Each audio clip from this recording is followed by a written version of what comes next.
Oi, gente, tudo bem com vocês? Então, a gente vai falando sobre patrimônio nesse último tempo e agora a gente vai dar continuidade ao nosso conteúdo, tá?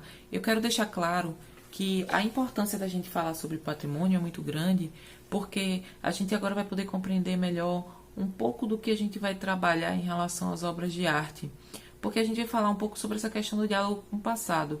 E compreendendo o que é patrimônio, compreendendo qual é a importância do patrimônio, a gente consegue compreender a importância dessas obras, tá certo? A cultura abrange diversos aspectos, tá?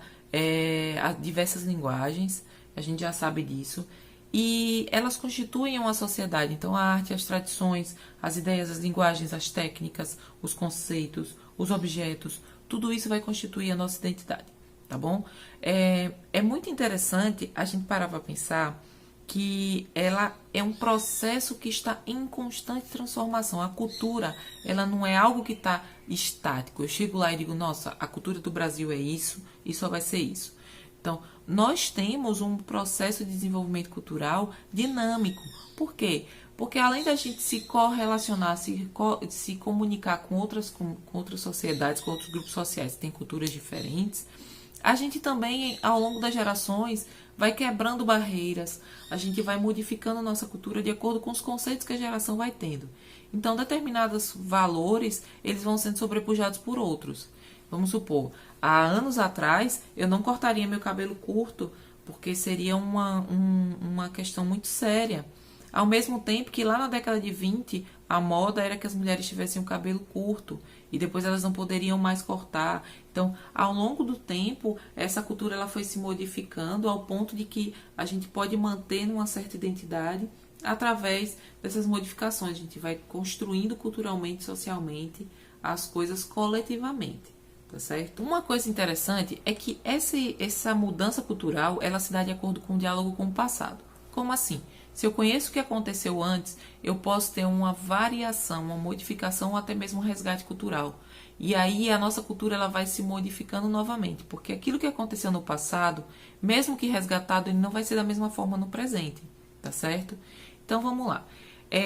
Eu vou trazer algumas obras para vocês. Eu não sei se vocês perceberam, quem já pôde dar uma olhada, no nosso material didático, eles fazem sempre um paralelo entre obras que aconteceram no passado mais remoto, no passado um pouco mais recente, e eles vão fazendo esse paralelo das diversas visões de como isso influenciou, tá certo? A primeira relação que a gente vai ter dessa questão com o passado são duas obras muito icônicas. A primeira é o Abaporu, da Tarsila do Amaral. Todo mundo já viu essa obra em algum momento da vida. A Tarsila ela ficou muito famosa por essa obra e por outras onde ela usa a mesma linha estética, certo? E ela fez parte do que a gente chama de movimento modernista. Mas eu vou passar um pouquinho adiante para a gente voltar daqui a pouco, tá? A gente tem uma obra do Théodore Debry, chamado Preparando a Carne Humana, tá? Para quem não sabe, alguns índios eles eram canibais ou antropófagos, como eles chamavam. Então eles se alimentavam dos povos inimigos de forma cultural, certo? De forma espiritual, acreditando eles que se eles comessem a carne do inimigo, eles teriam o mesmo poder que o inimigo tinha. Então era uma forma tanto de respeito com os povos inimigos, quanto ritual para os povos indígenas que realizavam esse tipo de ato. Eram poucas as tribos, não eram geralmente eram tribos mais vinculadas ao litoral. A recepção com os portugueses ela foi ruim nesse sentido, porque eles acreditavam que os povos daqui eram selvagens e que eles comiam carne humana.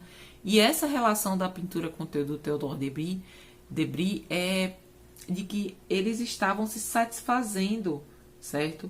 E não era algo que fosse muito ritualístico, tá? Essa gravura é muito interessante porque não foi algo que eles viram.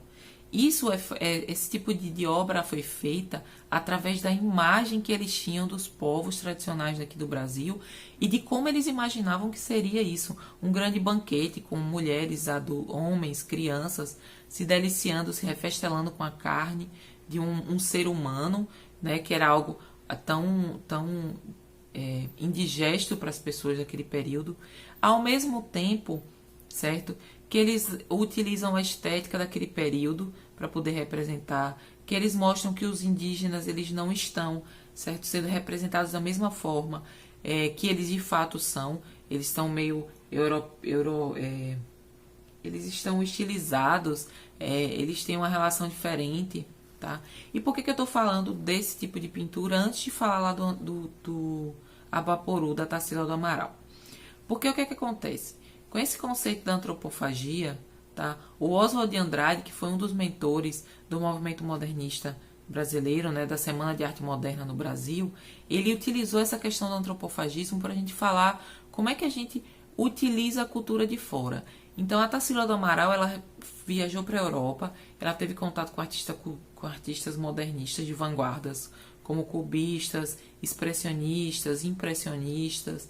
Ela teve contato com vários tipos de arte e ela traz aqui para o Brasil, ela volta para o Brasil, utiliza a referência cultural brasileira e cria a estilística dela, né? Então ela faz um antropofagismo, ela bebe das fontes culturais do presente e do passado para criar sua estética. Isso acontece com todo o movimento modernista. Eles pegam essa referência do presente e do passado, eles reutilizam, e isso é uma metáfora, que é uma figura de linguagem que vocês já devem ter trabalhado, onde ele utiliza esse conceito do antropofagismo, dizendo que eles pegam tudo, tá? É como se eles engolissem a cultura europeia, a cultura que vem de fora, a arte clássica, eles colocam os seus valores e eles têm esse retorno diferente, tá? Esse retorno em termos de uma obra que tem uma identidade nacional e que é uma obra de vanguarda, tá bom? Gilberto Gil, em 1967, ele lançou um disco chamado Expresso 2222, onde ele pegava vários recortes culturais e utilizava para anteceder ou até mesmo dentro das suas construções musicais, dentro das suas composições. A banda de pífano, ela é uma banda muito tradicional aqui no nosso país, principalmente no interior do Nordeste. No norte do Nordeste nós temos muita referência com isso, mas aqui em Sergipe também. Eu vou deixar na descrição do vídeo um áudio da banda de pífano de Caruaru, para vocês terem uma noção. Aqui tem uma ilustração no nosso material didático, e essa ilustração, ela faz uma referência com esses artistas, porque eles tocavam pífano acompanhado de outros instrumentos, como instrumentos percussivos, certo? E aí o Gilberto Gil, o que ele faz? Ele faz aquilo que o pessoal do antropofagismo fez. Ele pegou essa fonte Ele pegou essa fonte da banda de pífano, que é uma banda tradicional, um grupo tradicional daqui do Nordeste. Ele uniu músicas e ritmos como o rock, certo, internacional, e ele criou a sua identidade dentro desse disco que é o Expresso 2222, onde ele cria sua identidade em torno da música, do tropicalismo, que foi um movimento, certo, na década de 60, lembrando que a gente estava em processo de ditatorial, né? A gente estava no regime militar, então alguns estilos musicais eles não eram bem aceitos nesse período, tá? O Tropicalia, ou Panizza Circense, foi um disco lançado em 1968, desculpa gente, eu tô colando aqui as datas porque eu sou péssima com data, tá? Ele é um marco do cenário cultural brasileiro. Eu diria que esse movimento da Tropicalia ele é um dos movimentos mais importantes do século XX aqui no Brasil, porque ele foi um coletivo de artistas que se uniram para criar músicas, certo? Que tinham essa questão da experiência musical, e além disso eles tinham essa relevância da indústria cultural, que estava batendo de frente com os artistas, com essa relação de como os artistas eles produziam música, das críticas, né, das músicas que eram impedidas de ser tocadas, ou até mesmo de artistas que eram perseguidos e tiveram que sair do país. O nome Tropicalia ele vem do artista Hélio Oiticica, que criava obras de arte, e ele nomeou um ambiente, uma experiência ambiental de Tropicalia, ou tropicalismo. Ele utilizava várias referências, a gente vai ver lá na frente, várias referências da nossa cultura, tanto estéticas, visuais, quanto audíveis, quanto sensoriais, certo? Ele acreditava nessa experiência do ambiente e ele participou de todo esse movimento. Ele ajudou, inclusive, na questão estética da construção do disco. E esse coletivo de artistas, certo? Ele pega essa questão do movimento antropofagista e ele une a vários conceitos musicais que eles tinham na época. Então ele pega várias referências daqui e junta com suas composições. Por último, eu vou trazer duas obras, certo? Que são de azulejaria. Para vocês que não têm Para vocês que já puderam visitar alguns conventos ou igrejas do período barroco, os artistas desse período, eles utilizavam muito essa questão do azulejo. Em Portugal é muito comum a questão do azulejo, inclusive eles eram importados, os artistas eles faziam em Portugal e mandavam para cá e era montado nas igrejas, certo? Ordem Primeira, Terceira de São Francisco, conventos, até mesmo a Igreja do Senhor do Bonfim lá na Bahia, lá em Salvador, as igrejas aqui do complexo do Centro Histórico, lá de São Cristóvão, algumas igrejas e laranjeiras, elas têm essa questão da azulejaria, que é muito, muito importante porque era tradicional, então contava passagens bíblicas ou histórias dos seus fiéis, ou histórias de milagres, de bênçãos, e isso ficava muito registrado ali nas igrejas. É no estilo mais barroco, então tinha muito essas volutas, esses rococós, era sempre azul. Então, o que acontece? Então, o que a Adriana Varejão, que é uma artista daqui do Brasil, fez? Ela pegou essa referência, tá? Ela criou esse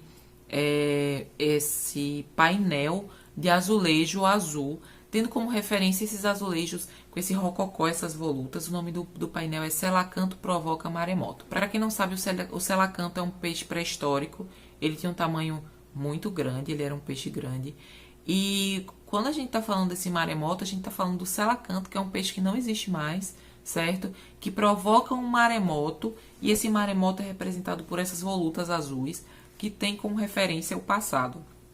Então, quando ela traz essa referência do passado e cria uma obra no futuro, falando sobre o passado, trazendo essa reflexão, tá? Ela cria essa conexão do passado com o presente e ela está criando um novo significado para aquilo que a gente conhece do passado, para essas questões culturais que a gente conhece, tá bom? A gente fica por aqui, tem 2 atividades na nossa plataforma, uma prática e uma teórica. Vão lá, façam as atividades, tá certo? E a gente vai ter um retorno agora na nossa próxima aula online e eu vou explicar um pouquinho melhor sobre isso e dar uma adiantada no conteúdo, tá bom? Beijo, até a próxima.